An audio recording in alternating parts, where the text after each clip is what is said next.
now live, Councillor Heron. Thank you very much.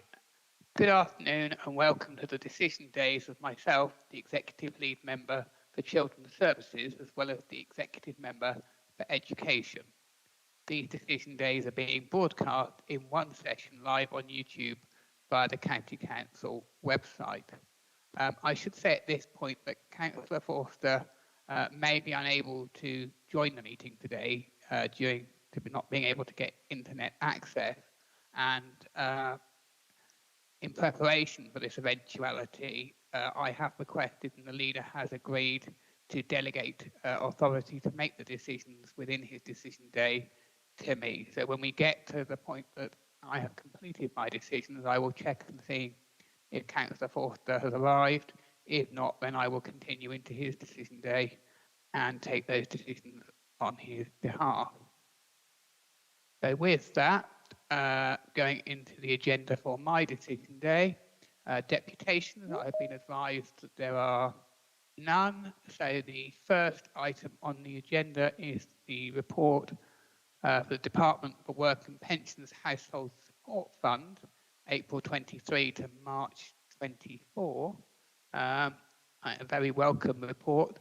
Suzanne, I think you're going to just introduce this one for us. Right. Thank you, Councillor Heron. So the paper in front of you today is seeking approval for a wide range of grant funding to be made to a variety of organisations. The funding comes from the Department for Work and Pensions Household Support Fund. That fund is intended to provide direct financial support to vulnerable households with the costs of food and fuel. It's a year's worth of funding, so Hampshire's allocation is £14.2 million.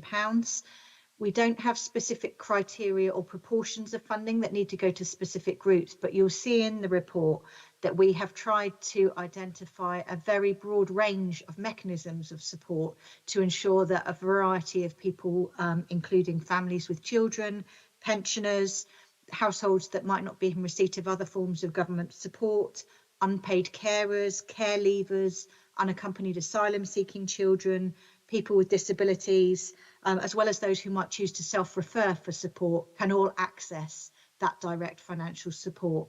So I wasn't intending to go through the recommendations in detail, and we have had several detailed briefings on this with you, Councillor Heron, but the recommendations in paragraphs 3 to 19 hopefully set out that broad offer of support that will help Hampshire residents this coming year.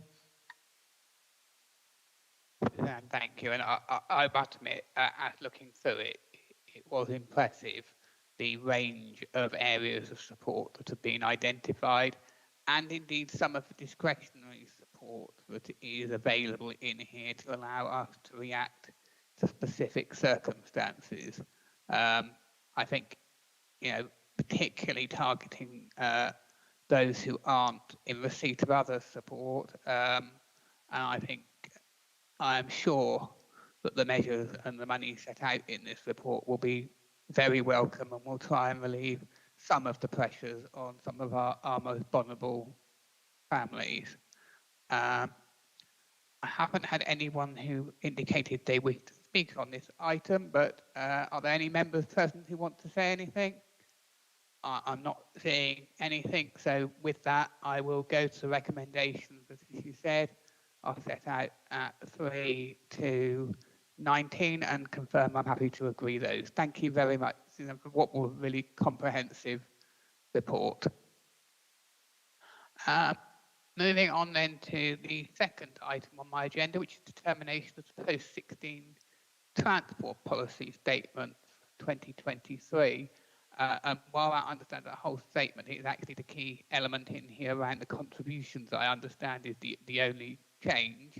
But I will first go to John Bramley to introduce the report, and then Jackie, I've got a note that you want to say something on this one. John, over to you. Thank you, Councillor Heron. Yes, this paper seeks approval for the approval of the post-16 school transport policy. We have a statutory requirement to consult on this post-16 policy each year. There is only one change proposed in the policy compared with last year, so it's important to know there are no other changes, so no changes to eligibility, no changes to the service being offered, and no change to the fact that we waive the charge for those on a low income.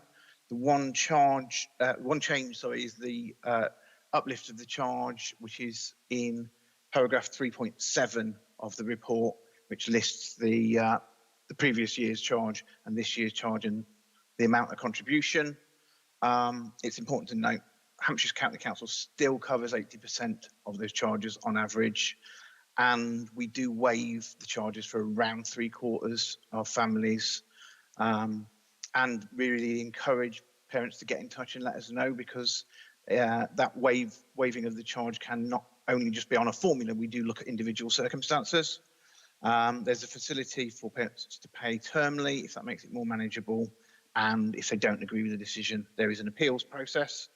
So just to summarise, the recommendation is in paragraph 2.1 that you approve the post-16 transport policy, which has just the one change, which are detailed in paragraph 3.7.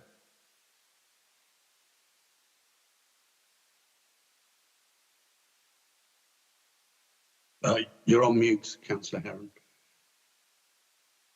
Some would say that's the best way for me to be. John, thank you very much for your introduction. Jackie, you wanted to make some comments on this one. I wouldn't say it's better for you to be mute, Councillor Heron. Definitely not.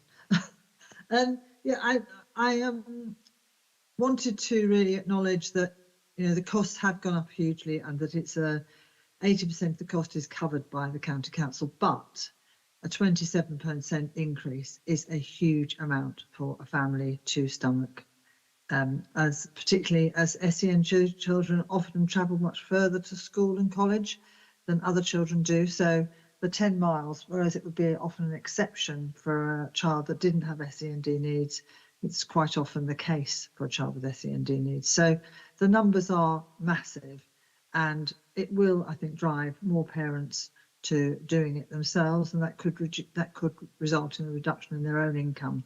So it's yet another nail for that set of parents who have enough to cope with, and often have more than one child who is going to be needing this sort of help. So I really do regret this very much.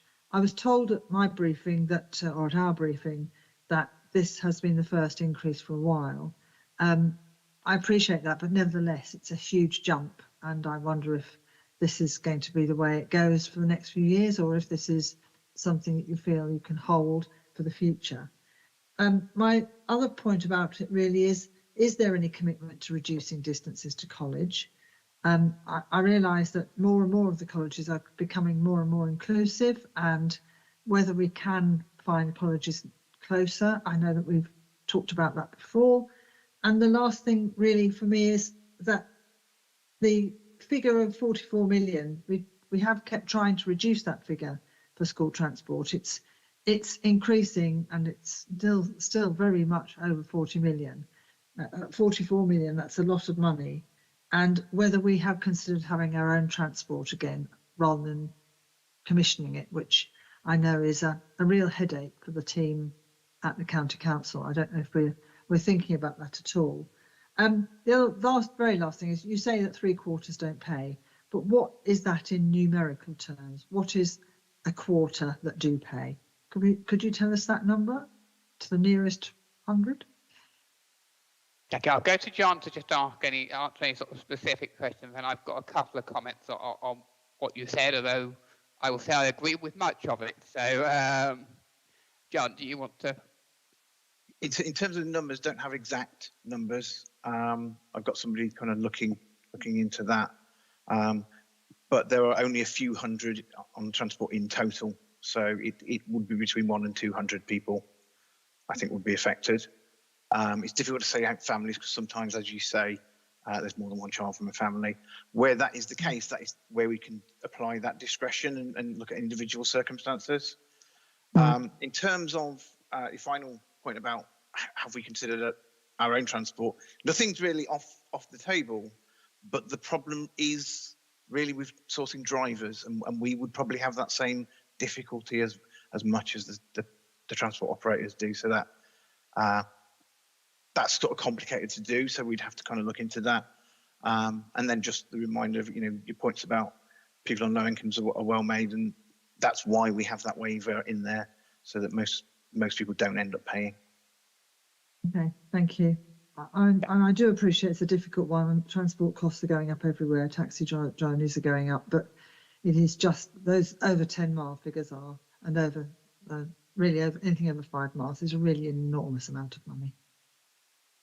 Jackie, I think first I was going, no one wants to be putting up figures by this amount. And may I equally say, when we have, many issues across the council, and particularly in the children's services where we would want to be investing our money, we don't want to be carrying the 27% increase in our costs either. There are other things that we would rather be spending the money on. I think John commented we'll always look at anything and learn from experience elsewhere if they're showing delivery. From my understanding from my previous county cabinet role, this shortage of drivers and other additional costs is across there, and I don't think there's anything to indicate that we would be immune to that. And indeed, the fact that we would be doing a single purpose and would have vehicles and drivers not being used in the intervening school run hours, etc., I wonder whether we would be able to compete. But we would never not look at it. I do want to just highlight, as John said, the discretion, the element of relief on this, and I think it's one message we need to get out to everybody. Please talk to us. That's not a guarantee that we can help, but if we don't know, then we certainly can't help. So please talk to us. And I do just want to sort of talk about that sort of 40+ million on the whole home to school transport. And I think this is a real issue here. We know our finances are limited, and we know that here this is a discretionary support that we put in, and that we obviously do have an element of means testing to the seat of existing budgets, existing support, as to whether people pay at all. But of course, home to school transport as a wider sense is entirely unmeans tested. And it does beg that question.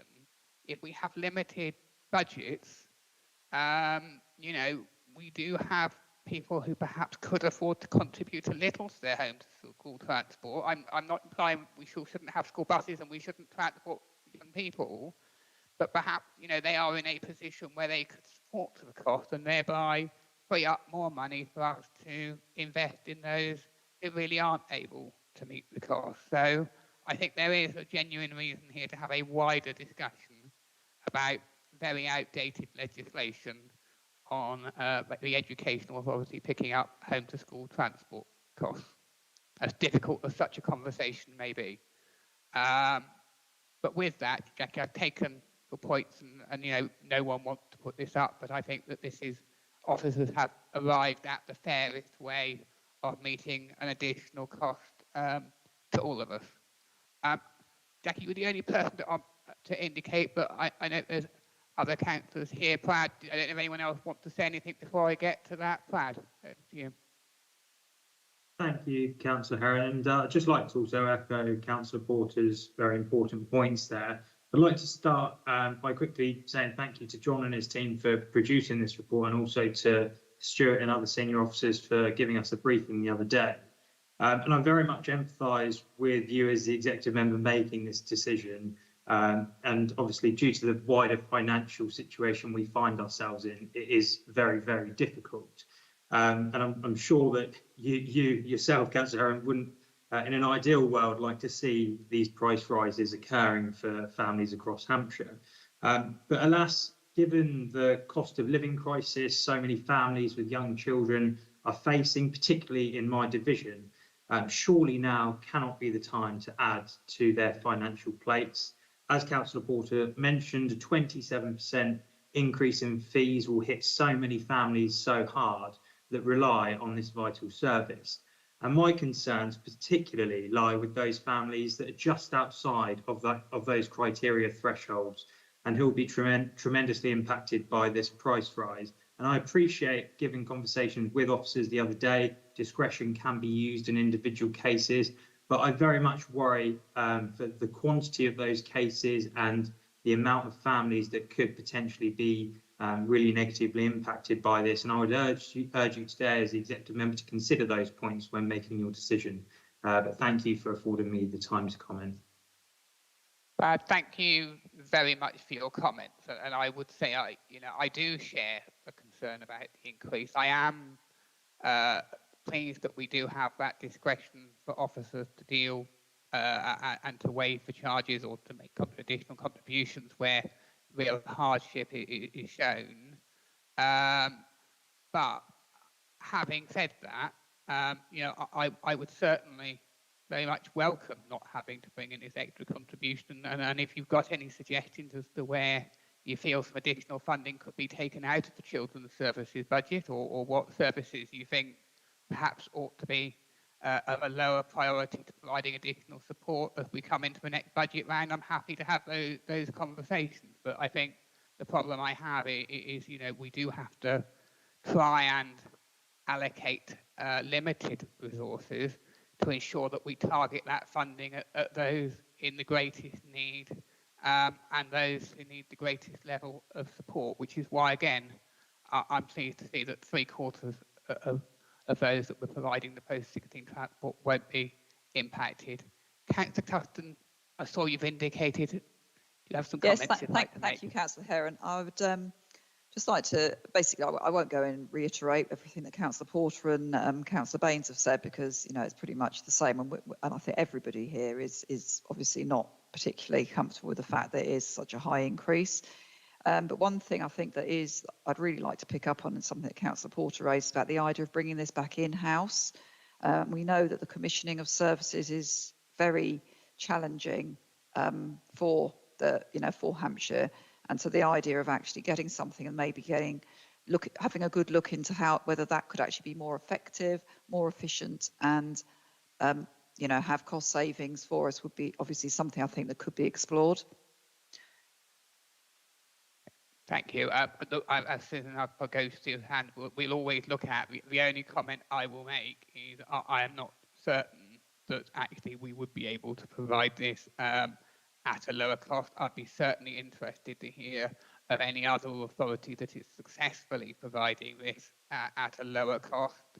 But always happy to look, and if anyone has any examples of where they think that a similar service is being provided at a lower cost way, however that might be provided in-house, cooperative, whatever way, we would always be interested to hear. But Suzanne. I was just going to say that we absolutely are looking at in-house provision. You're right, Councillor Heron. Where we are likely to be cost effective is actually where we have large scale transport arrangements. So primarily mainstream schools where we're transporting lots of children, and we're actively working in that space to look at how we might be able to be a part of that market. In the post-16 transport area, we're talking much smaller numbers. And so there are a lot of solo arrangements, one child in one vehicle, and what happens for the rest of the day with that person that we employ. So there are some real challenges in that area. I am working with other councils across the country to ensure that we have exhausted all the ideas we can think of to ensure that we are managing these costs as effectively as we can. And as we've said, we would never rule anything out, but it is more likely to be feasible that we look at that kind of insourcing of transport for higher volume transport arrangements. Correct me if I'm wrong, but I think we do look across authorities, not just on how they're procuring, but how they're delivering. And I think we're always looking to see if people have come up with ideas or models on how they might support either post-16 or wider home to school transport in a way that offers greater choice or flexibility. And that's something we're always mindful of when we review our policy. One last point that Councillor Porter raised, I just want to sort of touch on before I go to the decision, was the distance travelled. And obviously, this is related to the ability to find suitable places for people that meet their needs within an area. I know that we are doing work across the board in the education secondary to try and encourage the provision of places where people can meet needs in mainstream wherever we can. I'm assuming that the work with colleges and other providers is always ongoing to try and ensure that they can meet the widest range of needs possible. I'm seeing Stuart happily nodding at me. Jackie, do you want to just come back very quickly on that point? Yeah, just that it came up in the suggestions from in the consultations as well, that people were finding it impossible to find somewhere to send their child within a shorter distance. And it also talked about the fact that some children only go in certain days of the week. So you're paying for 5 days, although they're only required in 3. So when you're paying for, and I appreciate the bus or the transport may have to go 5 days a week, but if it's a single person, it doesn't. And I'm wondering whether there's an ability to be more flexible, just to cope with the fact that if there isn't another closer college, or they're only going part of the week. It just responds to the suggestions in the paper.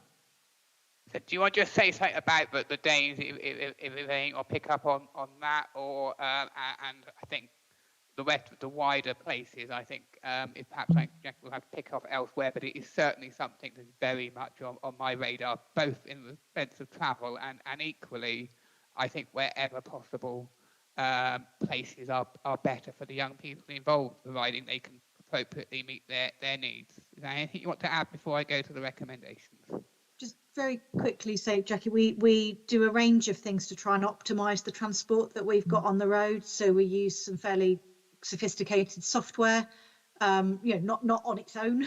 We don't let the computer make the choice, but we use that software to say, if these are all the different routes that are running, how can we optimise? Are there things that we could change to make those transport arrangements as effective as possible? That's an ongoing process because, as you know, children move around. Some people, they might finish their course and go elsewhere, but that absolutely is something that we take into consideration.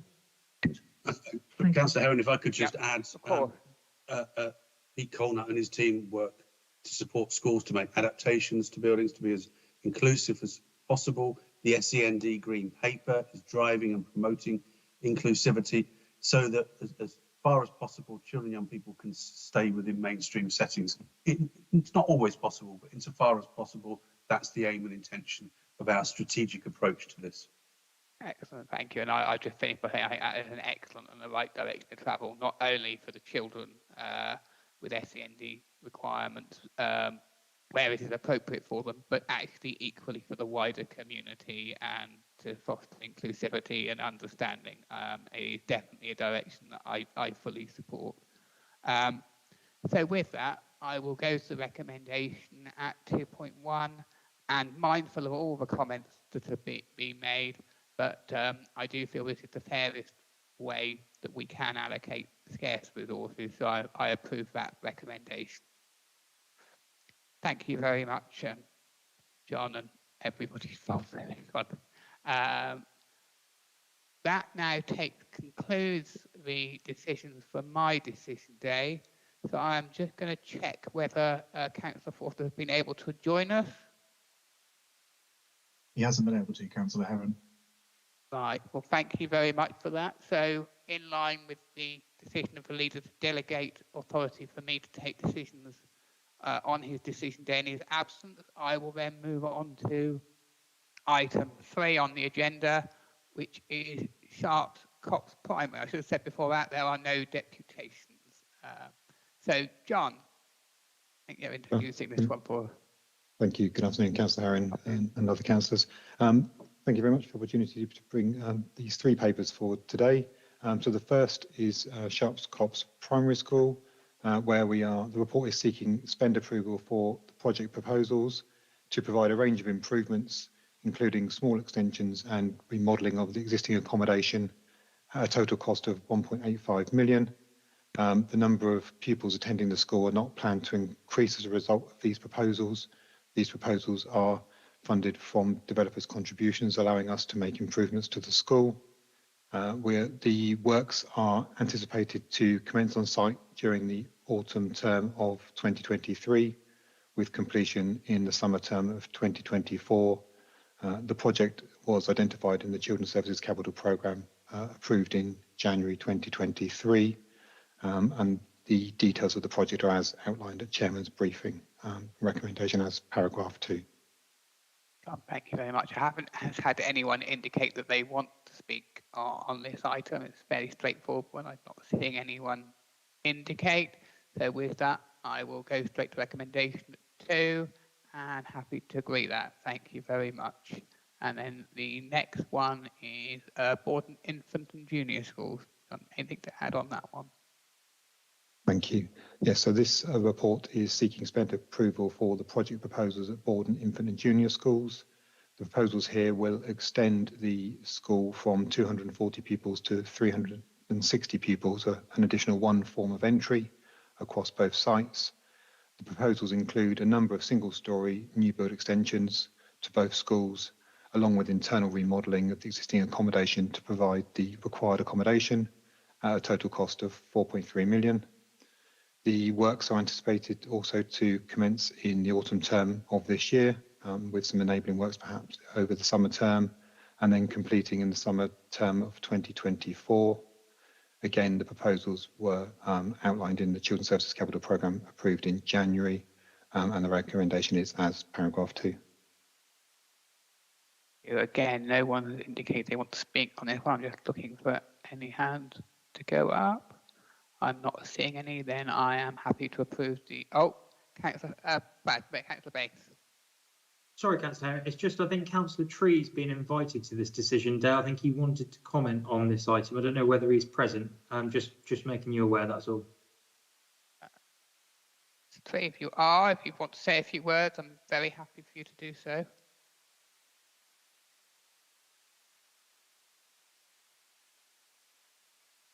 No, I'm not getting anything coming up. So with that, then I will go to the recommendation at 2 and happy to agree that recommendation.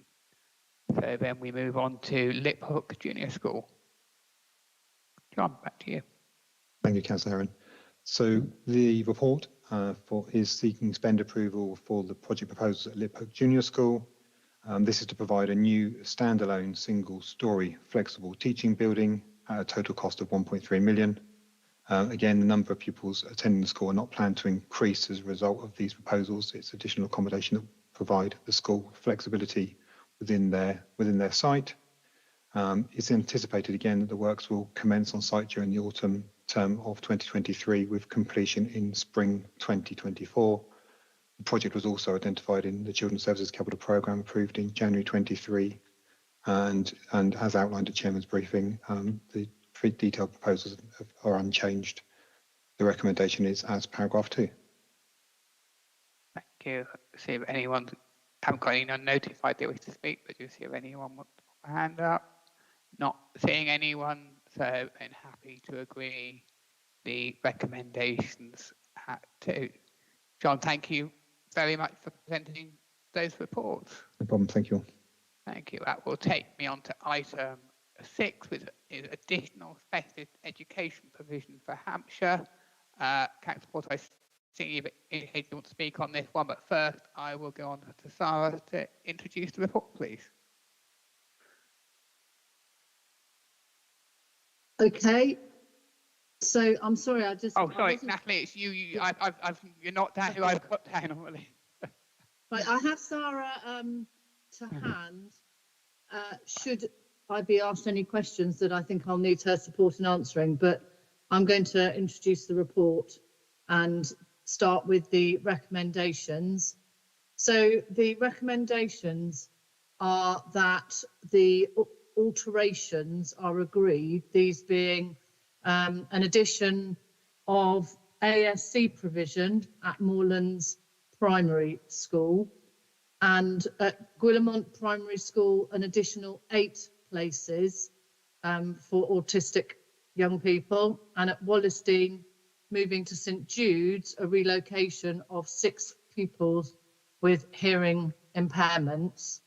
And the reasons for all of these are to make increases in provision for children with special educational needs that are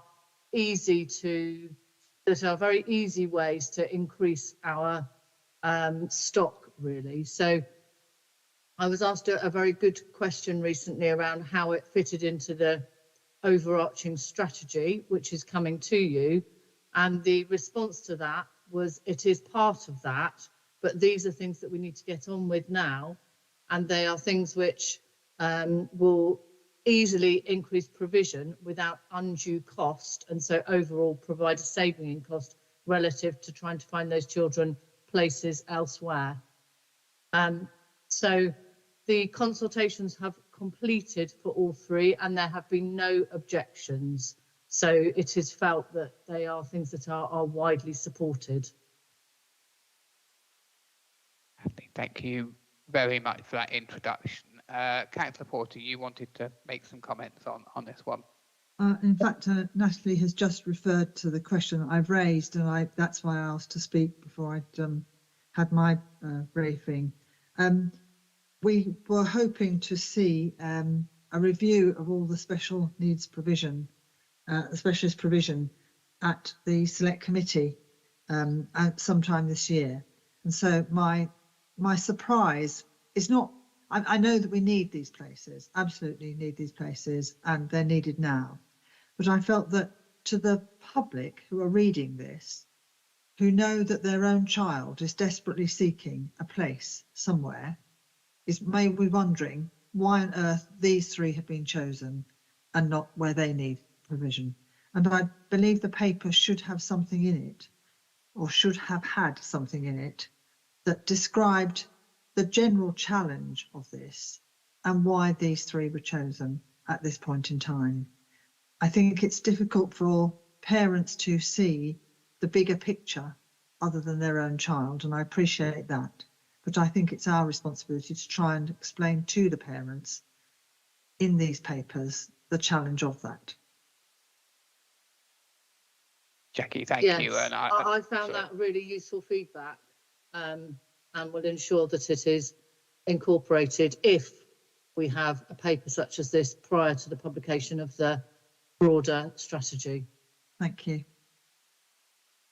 Thank you, Natalie, for answering that. I think it's just personal experience of parents talking to us. I think as councillors, we know that they don't necessarily pick up every paper, but they're certainly looking for ones like this. Jackie, you made the point there that the parents aren't necessarily focused on the bigger picture, but that's not their role. Their role is to be focused. You know, it is our job to be the, you know, and I'm sure we've all had it as councillors when we've had people, you know, that we have unfortunately a wider responsibility, but equally they are often immense advocates for the best for their children, and that is absolutely as it should be. So thank you. And thank you for picking up those points. So I'm just going to look and see if anyone else pops their hands up on this one. And I'm not seeing any hands. So with that, I am pleased to agree the recommendation at 2.1.